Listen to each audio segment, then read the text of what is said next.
नमस्कार दोस्तों, राधे राधे, जय श्री कृष्णा। मैं मोमिता स्वागत करती हूँ आप सबको मेरे YouTube channel knowledge with Momita में। आज मैं आप सबके साथ माघ मास महात्म्य की 25वें अध्याय की कथा शेयर करूंगी। तो ये जानने के लिए मेरे साथ वीडियो में अंत तक जरूर बने रहेगा। तो चलिए शुरू करते हैं। ओम नमो भगवते वासुदेवाय नमः।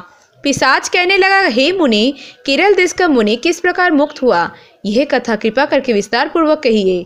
देवदूती कहने लगे, केरल देश में वासु नाम का एक वेद पारंगत ब्राह्मण था। उसके बंधुओं ने उसकी भूमि छीन ली, जिससे वह निर्धन और दुखी होकर अपने जन्मभूमि त्याग कर देश विदेश में घूमता किसी व्याधि से ग्रस्त होकर मृत्यु को प्राप्त हो गया।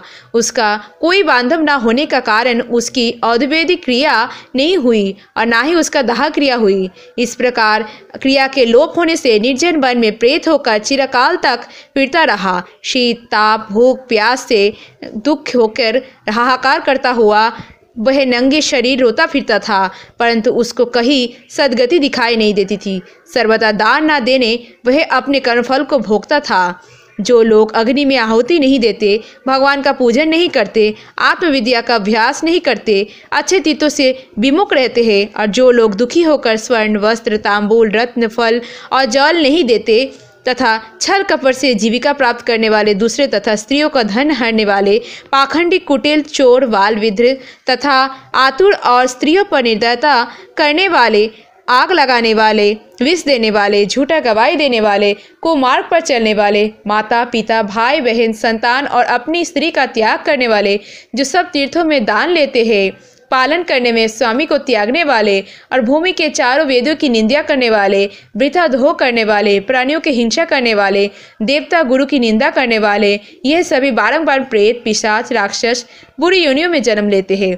अतः बुरे कर्मों से बचकर धर्म के कार्य तथा यज्ञ, दान और तप आदि करने चाहिए, क्योंकि कर्म फल अवश्यमेव मिलता है। इस प्रकार प्रेत की गति देखकर पाप कर्म का कदापि नहीं करने चाहिए। ब्राह्मण कहने लगा, इस प्रकार वह केरल ब्राह्मण ने उस पर्वत पर अधिक समय व्यतीत करके एक मार्ग में एक पथिक को देखा, जो 2 गगरियों में त्रिवेणी का जल लिए हुआ था, आनंद पूर्वक भगवान के चरित्र का गान कर रहा था।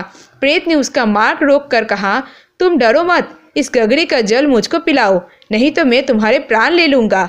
देवदूती कहने लगा कि दुखी, दुर्बल, नंगे, मुरझाए हुए तुम कौन हो, पैरों को पृथ्वी को स्पर्श ना करके चलते हो। लोमस जी बोले। प्रेत को यह वचन सुनकर प्रेत कहने लगा कि मेरा ऐसा होने का कारण सुनो।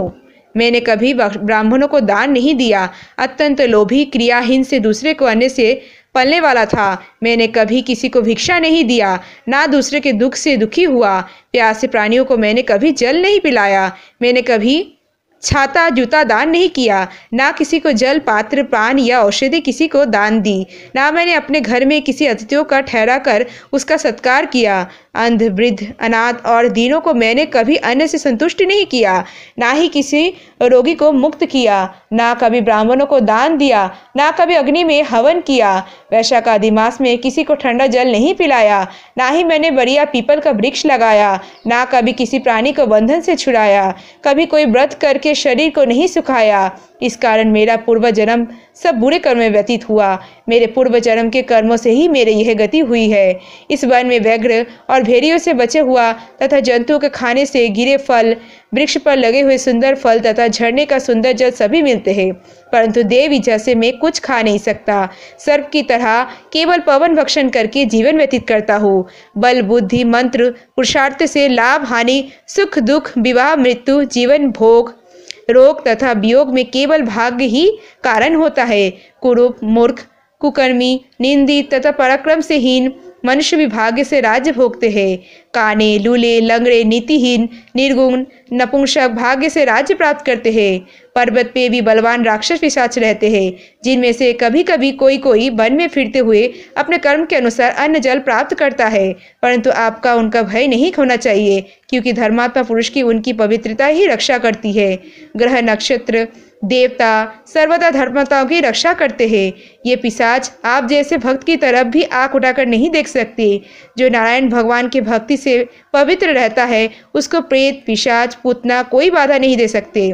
भूत, बेताल, पिशाच, गंधर्व, काकिन, साकिनी, ग्रह, रेवती, यज्ञ, मात्र गृह, भयंकर गृह, कृत्या, सर्प कुष्मांड तथा दूसरे दुष्ट जंतु पवित्र वैष्णव की तरफ देख भी नहीं सकते।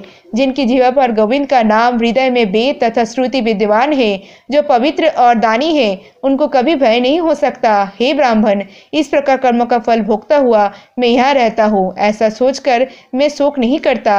एक बार मैं ज्वालिनी नदी के किनारे पर गया था। वहां पर घूमते हुए मैंने सारस के वचनों का सुना था। राधे राधे। जय श्री कृष्णा। आज की माघ मास महात्म्य की 25वां अध्याय की कथा समाप्त हुआ। इसके आगे की वृत्तांत आप आने वाले अध्याय में सुनिएगा।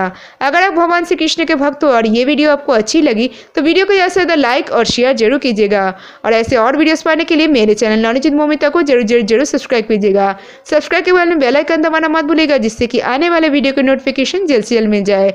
और कमेंट में लिखना मत भूलिएगा वीडियो कैसी लगी। आज के लिए इतना ही। मैं मिलूंगी नेक्स्ट वीडियो में, तब तक के लिए tata bye. Thanks for watching. Radhe Radhe. जय श्री कृष्णा।